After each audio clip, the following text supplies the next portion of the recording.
Nah kadang-kadang juga anak STM itu bermusuhannya nggak cuma sama anak STM lain, tapi sama warga yang diresahkan dengan itu. Iya. Jadi kayak misalnya sama Gang Dewa misalnya gitu ya. Jadi tawurannya Gang Dewa versus STM mana gitu.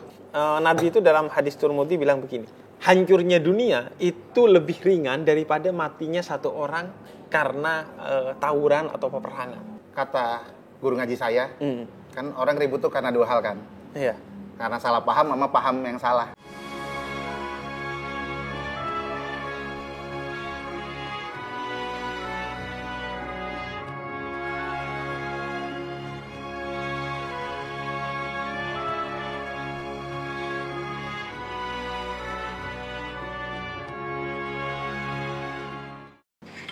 Ridwan PK, ayo serang Ridwan PK. STM nguncup mekar emang jagoan gua. Fatality, keluarin. Bagus. Keluarin skill 3. Mantep. Men, suruh banget nih. Apaan lo nonton? Bib. Emang siapa yang tanding? Bukan, ini pertandingan tawuran, Bib. Astagfirullah. STM nguncup mekar, Bib, sama Ridwan PK. Gua harus duduk nih.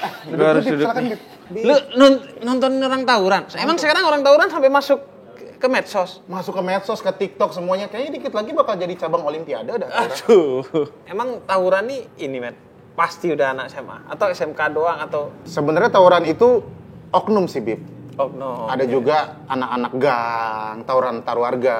Oke. Antar sekolah juga ada. Antar sekolah. Tapi seru nih kalau tawuran anak sekolah ini. Lagi viral soalnya di mana-mana. SMA tuh nggak mesti STM ya, men? Kan biasanya image-nya tawuran tuh STM. Nggak mesti juga. Nggak mesti. Nah nih, Bib, udah dibosenin minum. Kesukaan Habib. Aduh. Diminum ya, Bib. Bismillah. Iya, bismillah. Lu dulu pas STM tawuran juga ya, men? Waktu STM ya? Tawuran, lumayan sering. Lu kalau tawuran tuh biasanya dari kelas 1 ada atau enggak? Kalau udah kelas 3 baru tawuran gitu? Dari kelas 1 biasanya ya, kalau misalnya apalagi yang STM yang musuhnya banyak ya. Itu tuh jadi kayak negara-negara konflik apa sih? Iya. Konflik yang berkepanjangan gitu. Jadi biasanya udah ada sejarahnya ya? Udah ada sejarahnya. Jarang yang emang baru. Jarang kalau yang dia inisiatif gitu. Kita tawuran yuk. Enggak, biasanya emang udah mengakar gitu. Jadi itu biasanya kalau tawuran nanti kemana urusannya? Ke polisi? Ke polisi. Karena tetap itu tindakan kriminal dong. Iya. Menghilangkan nyawa orang tetap tindakan kriminal. Emang sampai nyawa hilang, men? Sampai nyawa hilang. Gila. Korban meninggal, korban cacat itu banyak banget dari tawuran itu. Makanya Padahal itu anak SMA. anak sekolah. Dia tuh di sekolah mungkin emang kegiatannya kurang. Dia nggak ikut ekskul apa-apa. Jadi tawuran. Jadi cari kesibukan. Cuman cari kesibukan yang salah. Ya, jadi itu biasanya yang ikut tawuran anak-anak yang badannya gede gitu. Enggak juga. Ada juga yang kurus. Ya karena emang itu sebuah keharusan ya. Kalau enggak diserang, ya nyerang gitu. Jadi enggak kenapa-napa pun bisa aja diserang gitu. Bisa aja diserang. Bisa aja. Biasanya si sekolah ini udah nggak bisa ngapa-ngapain. Ya sekolah pasti bakal ngasih sanksi sih. Ada juga sekolah-sekolah yang ada muridnya tawuran, itu langsung dikeluarin. Oke. Tergantung sekolahnya juga. Buat nanganinnya. Jadi biasanya sebabnya apa tuh, men? Sebab-sebabnya. Jadi kan di YouTube gue bikin konten namanya Nostalgia hal-hal gila. Oke, nostalgia hal-hal gila. Kenakalan di sekolah. Itu ternyata background story-nya itu banyak kenapa orang tawuran. Ada yang motifnya asmara. Gokil gak tuh? Motifnya asmara. Oke. Ada yang motifnya background orang tua. Karena dia broken home, karena dia dikucilkan. Terus dia nyari musuh gitu. Jadi cara dia diakui, dia dengan tawuran. Jadi otomatis berarti dia nggak ada sebabnya itu tawuran, cuman pengen diakui aja. Ada juga yang begitu. Ada juga yang dia kagak tahu apa-apa, tiba-tiba diserang. Besoknya dia balas dendam. Iya ampun. Nah itu jadi nerus sampai ada lingkaran kelasnya. setan gitu, iya. Nggak ada kelarnya. Terus kalau sebab ininya, men, itu kan sebab orangnya ya, yang tawuran. Kalau sebab antar dua entitas nih, entah kampung, entah SMA, entah apa sekolah gitu. Tawuran tuh apa biasanya yang menjadi pemicu awalnya? Kalau pemicu awalnya mungkin dendam ya, tapi yang bikin kemudian, yuk hari ini tawuran. Faktanya, kadang-kadang mereka nggak tahu mulanya tuh kenapa. Ya ampun. Nggak tahu ini musuhan aja. Dia nggak tahu? Nggak tahu. Misalnya hari ini, ayo kita tawuran. Lu gak nanya, kenapa emang? Ya karena dia rival kita aja. Kita nggak tahu. Karena kagak ada buku sejarah yang nyatat itu. Ya udah. Ya udah gak ada. Tawuran aja. Ntar tawuran aja. Tawurannya kayak udah aktivitas aja. Terus berarti itu janjian, WhatsApp-an. Ntar tawurannya di sini. Nah, itu dia. Mereka juga mengikuti perkembangan zaman. Waduh. Kalau dulu COD semua tawuran tuh. Bener-bener kalau ketemu di jalan tawuran. Oh, gak niat. Kagak niat. Ketemu udah tawuran. Ketemu lihat-lihatan tawuran. Kalau sekarang itu udah terstruktur, sistematif dan masif. Jadi dari sosial media ceng-cengan, DM-DM-an, janjian. Di mana mau kemana. Udah kayak mau mesen barang aja gitu. Iya, di e-commerce gitu. Iya. Terus ketemuan dan itu udah dipersiapkan, itu yang lebih bahaya. Karena mereka sudah mempersiapkan bahan-bahannya, terus juga akomodasi, Semua. terus Ya. juga sandang pangan papan. Wih. Semua sudah dipersiapkan. Nanti ada yang cewek, men. Yang cewek Yang biasanya nyiapin sandang pangan itu. ada juga. Dia disebutnya ladies STM, tapi Ladies ada apa? Ladies STM. Waduh, apa tuh? Iya, ladies STM aja nggak ada singkatan, Bib. Enggak, kirain dia penyedia makanan atau Enggak, apa? dia anak STM yang cewek aja. Oh, terus? Nah, kebanyakan ini nih, ini yang uniknya. Mereka itu tim jurnalistik. Waduh. Jadi mereka yang ngerekam-rekamin. Dan ada peraturan-peraturan yang tidak tertulis. Kalau yang ngerekam tuh nggak boleh diapa-apain. Oh. Karena dia bagian dari pers. Ada Gila. perlindungan persnya. Jadi Tapi dia nggak keliaran di tertulis. mana-mana nggak Dia diapa-apain? berkeliaran nggak bakal diapa-apain. Kalau diapa-apain itu bakalan jadi kejahatan perang hitungannya. Oh iya, bahaya. Iya, itu bahaya. Karena bakalan dikucilkan sama semua sekolah. Terus kalau misalnya tawuran tuh di tempat kosong berarti? Enggak. Enggak juga. Kadang rame. Terus kalau di tempat ramai gitu kan kadang bikin ini rusak, tempat apa fasilitas umum rusak gitu. Ya biasanya bener-bener di jalan, kagak pernah kayak ngerusakin halte gitu, nggak ada gunanya juga, ngapain. Biasanya yang keganggu tuh pedagang-pedagang di pinggir jalan. Nah kadang-kadang juga anak STM itu bermusuhannya nggak cuma sama anak STM lain, tapi sama warga yang diresahkan dengan itu. Iya. Jadi kayak misalnya sama Gang Dewa misalnya gitu ya. Jadi tawarannya Gang Dewa versus STM mana gitu. Oh, Iya. karena awalnya warga ini resah kepada Iya. anak STM ini karena tawuran. Dibilangnya gembelan. Oh. Jadi kadang-kadang, wah ini gara-gara dibikin resah, akhirnya warga itu ngebantuin rivalnya. Oh, keburukan itu seperti penyakit gitu. Dia bisa nular, bisa turun secara genetik. Kan ada tuh penyakit-penyakit yang dia secara genetik bisa turun. Ini kayak dendam itu, ya udah dia bisa terwariskan gitu. Makanya butuh satu generasi yang memotong garis dendam itu udah berhenti di gua gitu, nggak ngelanjutin. Makanya salah satu misi dari channel YouTube gua itu adalah untuk salam damai pelajar Indonesia gitu. Karena kita udah bikin 2 event. Event yang pertama tuh kita bikin acara stop tawuran di Museum Fathahillah. Itu rame tuh 700 pelajar yang datang. Tanda tangan deklarasi. Ya walaupun Nggak akan tidak tawuran nggak gitu. akan tawuran, walaupun tidak semuanya mungkin ya 700 itu setidaknya ada pemicu lah. Tapi tahun 2020 gue mau bikin lagi, COVID datang. COVID datang. Jadi 2020 akhirnya gue bikin ini festival STM digital. Apaan tuh? Jadi ngundang anak-anak STM, alumni tua yang dulu Bang Bogel dari Budut gitu, dari STM Kapal. Kita berbicara ini gimana cara nanggulangin anak-anak STM yang sekarang tawuran. pelajar-pelajar sekarang nih yang masih tawuran, yang sudah orang tawuran udah bisa di Mobile Legends, udah bisa di PUBG gitu. Iya. Kenapa mesti di realita gitu? Nah, kita ngomongin itu. Nah, cuman emang pergerakan ini jadi terhambat karena corona ini sih. Iya.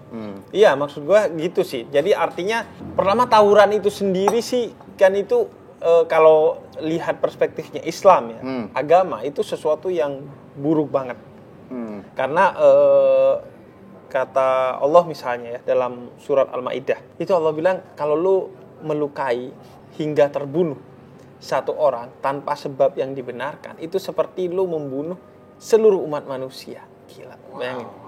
Jadi satu nyawa terbunuh akibat lu itu lu seperti membunuh seluruh umat manusia. Sebaliknya lu menghidupi satu orang, misalnya ada yatim gitu, ada anak jalanan, lu hidupi, maka itu seperti menghidupkan seluruh umat manusia. Jadi bayangin orang tawuran tuh melukai dan membunuh berapa orang itu selama dia menjadi pelajar dan tawuran atau menjadi orang kampung dan tawuran gitu. Bahkan saking gedenya Nabi itu dalam hadis Tirmidzi bilang begini, hancurnya dunia itu lebih ringan daripada matinya satu orang karena tawuran atau peperangan. Wow. Gila, bukan tentu. Oh, berarti lebih baik ngancurin dunia daripada tawuran ya. Gila, karena lebih ringan. Ya udah, gua ngancurin ini. Enggak gitu. Nggak bisa Maksudnya juga. saking gedenya dosa dan konsekuensi dari membunuh satu orang dalam peperangan atau tawuran itu, sehingga kata Nabi, ini dunia hancur aja itu masih lebih ringan ketimbang satu orang mati gitu. Cuman karena lo gitu. Sorry Bib ya. Cuman ini kan motifnya ini kan banyak Bib. Bisa jadi karena dia dihina alma maternya, ya kan? Karena dihina fisiknya atau dihina secara verbal gitu. Kalau anak Jaksel bilangnya kan verbal abuse. Verbal abuse. Yeah. Jadi mereka melakukan tindakan-tindakan kekerasan. Nah, pemikiran kayak gitu gimana tuh cara nanggulanginnya? Nah, itu juga sesuatu yang dilarang dalam Islam. Artinya main hakim sendiri itu sesuatu yang dilarang dalam Islam. Kata Nabi, ya ketika ada sesuatu yang menyebabkan kamu melihat kemungkaran di luar sana, ya lu harus hadirkan hukum ke sana. Artinya ya dilaporkan ke polisi, dibawa ke pengadilan, nggak bisa lu main hakim sendiri gitu. Jadi itu sesuatu yang dilarang gitu. Karena itu bahkan kan memang ada perang yang diperbolehkan. Salah satu syarat diperbolehkannya perang itu adalah kalau dia memang berdasarkan keputusan dari pemimpin. Harus ada izin dari pemimpin. Selain juga lo harus diserang terlebih dahulu oleh orang-orang luar yang memerangi lo, kemudian dan lain sebagainya lah. Ada banyak syarat untuk peperangan. Salah satunya adalah ketentuan berperang atau tidak berperang itu adalah keputusan pemimpin. Bukan seenaknya lo, ya udah gue mau perang gitu, gak bisa. Artinya pemimpin itu seorang yang memang sudah tahu bahwa oh ini kondisi yang memang layak perang atau ini kondisi yang tidak layak perang gitu. Jadi emang harus ada syarat-syaratnya tuh. Iya, dan kita tuh buruknya kalau kita baca sejarah Nabi Muhammad itu seringnya begini. Nabi Muhammad dalam perang Badar, Nabi Muhammad dalam perang Uhud, Nabi Muhammad dalam perang Hunain dan lain sebagainya. Seolah-olah Nabi Muhammad ini hidupnya berperang mulu. Sehingga muncul tuh pemikiran-pemikiran bahwa kita nyelesain masalah dengan perang. Padahal dari 23 tahun hidup Nabi Muhammad sebagai Nabi dan Rasul, itu artinya kan 8.000 sekian hari. Cuman 80-an hari Nabi Muhammad berperang. Oh, jadi selama seumur hidupnya Rasul tuh berperang 80 hari. 80 Artinya hari 1% hidup Nabi Muhammad berperang. 99% dua hal. Menyebarkan cinta kasih, rahmat. Dan yang kedua adalah menegakkan akhlak yang agung. Kesantunan yang agung. Tapi orang fokusnya ke yang 1% nih. Tapi mungkin nggak sih Bib, ini orang-orang yang fokusnya ke perang, yang emang itu hobinya gitu. Nah ini gue mau bicara. Kalau lo punya hobi begitu, atau lo punya dendam sesuatu, maka salurkan itu kepada hal-hal yang positif gitu. Sehingga dendam itu tidak menjadi sesuatu yang negatif. Tapi itu menjadi motivasi diri untuk bertumbuh gitu. Jadi itu disalurkan di jalan yang benar lah. Iya. Itu kalau kayak MMA hitungannya disalurkan dengan jalan yang benar. MMA tuh maksudnya kalau tarung bebas kan artinya dia nggak ada aturan, nggak ada apa. Kecuali dia memang sudah ada aturan dan sudah menjadi satu cabang olahraga. Tapi kalau sudah sampai tinju aja, itu ada masa-masa di mana tinju itu masih diperdebatkan hukumnya. Boleh atau tidak. Jadi memang ada yang memang tidak memperbolehkan. Bahkan menonton tinju aja ada yang tidak memperbolehkan. Tapi memang kalau sudah menjadi cabang olahraga yang sudah safety dia dan lain sebagainya seperti pencak silat, seperti mungkin juga tinju, MMA dan lain sebagainya. Kalau memang sudah ada asosiasi yang mengatur, menjamin semuanya, ya nggak ada masalah. Nggak ada masalah. Berarti nggak ada masalah. Ya memang ada soal itunya. Ada ini olahraganya kan ya. Iya, ketika sudah menjadi cabang olahraga yang tidak membahayakan, tidak menyakiti, ya nggak ada masalah gitu. Dan memang kata Nabi Muhammad nih dalam hadis riwayat Imam Bukhari dan Imam Muslim. Kalau ada dua orang yang tawuran atau berperang, itu dua-duanya masuk neraka. Dua-duanya masuk neraka. Ya? Iya, dua-duanya masuk neraka. Kenapa kata sahabat? Kenapa yang terbunuh juga masuk neraka? Karena dia punya niatan untuk membunuh. Cuman kebunuh duluan aja. Seandainya dia punya kesempatan, dia juga akan membunuh. Sehingga kedua-duanya bakal masuk neraka. Gue jadi teringat sama hadis Nabi juga. Ini diriwayatkan oleh Imam Muslim. Kata Nabi, janganlah kamu melakukan kerusakan, termasuk tawuran, perang, atau apapun, karena fanatisme kelompok. Nih, banyak orang melakukan karena fanatisme kelompok, karena kebanggaan kepada kelompoknya, nggak mau dihina. Padahal kalau dihina dan dia melakukan tawuran, dia melakukan sesuatu yang lebih hina dari menghina. Tapi problemnya Dia membenarkan tuh penghinaan itu, berarti dia hina, makanya dia tawuran. Terus membela kelompoknya dengan cara yang salah. Itu semua kata Nabi, kalau kamu melakukan semua itu, maka yaitu masuk neraka dan mati dalam keadaan jahiliyah.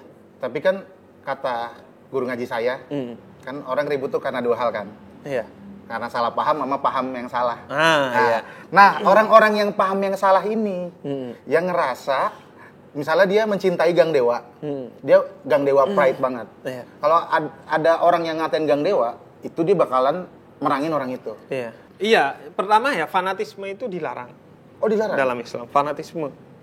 Oh, jadi Kita nggak boleh fanatik menganggap kelompok kita bener semuanya, nggak ada salahnya. Itu dilarang. Bahkan pandangan keagamaan kita, kata Imam Syafi'i, pandangan saya itu benar, tapi bisa jadi salah. Pandangan orang lain salah, tapi bisa jadi benar. Jadi kita nggak fanatik sama semua.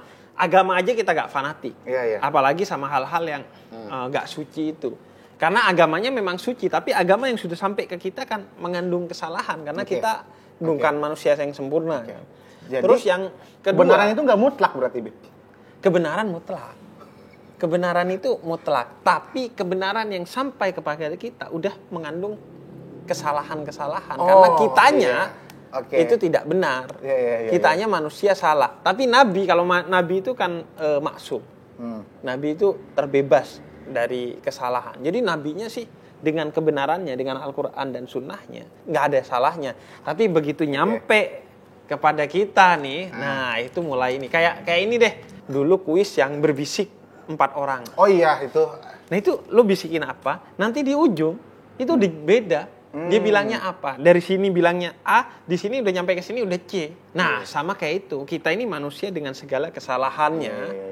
Sehingga kita hanya berupaya untuk mencapai kebenaran yang mutlak tersebut. Tapi kebenaran yang mutlak itu punya Allah dan Rasulnya. Ada. Tapi ya udah, kita rendah hati dengan apa yang menurut kita benar. Karena kalau orang benar, dia gak akan pernah merasa dirinya benar. Makanya kita diajarin kan di sholat, ihdinas siratal mustaqim. Dia baca Fatihah. Ya Allah, kasih aku jalan yang lurus. Padahal Islam itu udah jalan yang lurus. Kenapa? Karena lu belum lurus. Sampai mati pun lu gak akan pernah lurus gitu. Sehingga lu hanya terus berupaya. Dan perasaan bahwa lu tidak lurus itu penting agar lu selalu rendah hati dan gak sampai tawuran gitu. Jadi kadang kita bisa tahu tujuan kita karena kita sering tersesat, Bib. Betul. Yang kedua, dengan kita punya perasaan yang tidak fanatik itu, akhirnya kita membuka pikiran dan hati kita kepada kebenaran-kebenaran yang mungkin ada di luar sana. Tapi kalau kita udah merasa diri kita paling benar, udah kita gak mau kebenaran yang mungkin ada di luar itu gak kita gubris gitu. Karena ya udah, gue udah bener kok. Malah lu mungkin akan nunjuk yang sana-sana tuh, wah itu salah dan lain sebagainya gitu. Lu sampai bicara kebenaran mutlak ini, lu dapat dari mana itu lu? Lu katanya pernah filsafat. Tidak selesai tapi, tidak selesai. Oh iya? Tidak selesai itu. Gini, Bib, saya itu bayar uang kuliah dari kerja. Ya kan? Tapi kalau misalnya saya kuliah doang, nggak kerja, saya nggak bisa bayar uang kuliah, nggak bisa bayar sehari-hari. Makanya saya lebih pilih kerja. Tapi lo suka filsafat? Suka. Emang gitu sih, kayak fungsi utama filsafat itu sebagai critical thinking. Iya, betul. Mengajarkan orang untuk berpikir kritis. Betul. Mengunyah dulu informasi atau ilmu yang datang kepada dia. Atau teori-teori itu dikunyah dulu, gak langsung ditelan mentah-mentah. Sehingga lo gak didogma gitu sama orang. Gak didoktrin, udah ya aja gitu. Karena menurut gua, Bib, apapun yang dimakan mentah-mentah, itu gak sehat. Mie instan harus direbus dulu, disajiin dulu. Nah, jadi orang-orang tuh banyak yang makan mie diremes, dimasukin bumbunya, yang langsung diterima mentah-mentah gitu. Iya. Kalau misalnya kayak gitu kan kenyang juga enggak. Kenyang juga. Tapi kalau direbus, dikasih bumbu yang benar dengan syarat penyajian yang benar gitu. Itu belajarnya di situ, nggak langsung kayak, langsung kayak marah-marahin orang kok. Tidak, jauh dari kayak gitu. Iya sih, fungsi filsafat itu juga menurut gua yang paling penting adalah sebagai wujud kita mensyukuri salah satu nikmat terbesar kita, yaitu akal pikiran. Betul. Itu karena di filsafat tuh diasah betul bagaimana cara berpikir dengan baik, berpikir dengan benar, dan berpikir dengan kritis gitu. Makanya kadang-kadang kalau misalnya ada orang ya yang ngambil kesimpulan dari hal-hal yang belum tentu benernya, kok dia kagak mikir dulu gitu. Karena semenjak belajar filsafat ya, gue tuh jadi sadar ternyata fasilitas paling mewah yang dikasih Tuhan itu akal. Ternyata kenapa kok zaman sekarang akal nggak dipakai gitu. Iya. Padahal itu gratis gitu. Terus juga orang bisa mikir kapan aja, cuman jarang digunakan. Iya. Nah, dengan belajar filsafat gitu, kita jadi ngebuat otak kita tuh olahraga. Emang ini sih bahkan di Quran itu ada 49 ayat yang mendorong dan menantang kita untuk berpikir. Artinya kan berfilsafat. Oke. Kayak model ayat afala ta'qilun. Apakah kamu tidak menggunakan akalmu? Afala tatafakkarun, apakah kamu tidak berpikir, dan lain sebagainya sih. Seperti dulu kan orang barat belajar filsafat tuh nggak langsung ke Yunani. Dia belajarnya ke Islam, karena yang menerjemahkan filsafat Yunani itu awalnya adalah orang-orang Islam. Iya. Sekarang malah Islam itu dibesar-besarkan dengan hal-hal yang nggak jelas gitu kan. Iya. Kata Quran juga begitu, jangan lo hina sesembahan orang lain seburuk apapun menurut lo. Karena itu akan membuat kepercayaan lo dihina gitu. Gini, dalam Islam itu prinsipnya ada 3. Niat, tujuan, dan cara. Niat baik harus dengan cara yang baik dan tujuan yang baik. Begitu sebaliknya juga. Oke. Nah, kadang orang niatnya nih amar ma'ruf dan nahi mungkar. Bener, ngajak orang kepada kebaikan, menjauhkan orang dari kemungkaran. Tapi caranya bil mungkar dengan cara yang buruk. Oke. Sehingga kemudian akhirnya ternodai itu niat dan tujuan yang baik karena caranya yang salah gitu. Sama kayak gini, senyum itu ibadah. Oke. Kata Nabi, kalau lo tersenyum kepada orang lain itu adalah sedekah. Tapi kalau lo tersenyum kepada bini orang, tersenyum di pengkolan nyuitin orang dengan niatan untuk mengganggu atau melecehkan, itu gak jadi sedekah. Itu jadi dosa gitu. Padahal Nabi bilang senyum adalah sedekah. Maksudnya senyum yang dilakukan dengan niat dan tujuan yang baik. Oke. Tapi kalau senyum dengan niat dan tujuan yang buruk, ini jadi keburukan gitu. Oke. Nah, banyak orang miss di sana gitu. 3 rangkaian itu dia bolong. Tujuannya baik, tapi niatnya buruk atau caranya buruk gitu. Atau sebalik-baliknya gitu. Jadi rangkaian itu yang kadang ini. Kira-kira apa Bib yang menyebabkan sama kayak tawuran tadi kan? Iya. Lo bilang kan niatnya membela nama baik gitu, atau tujuannya untuk hal-hal yang mungkin positif ya.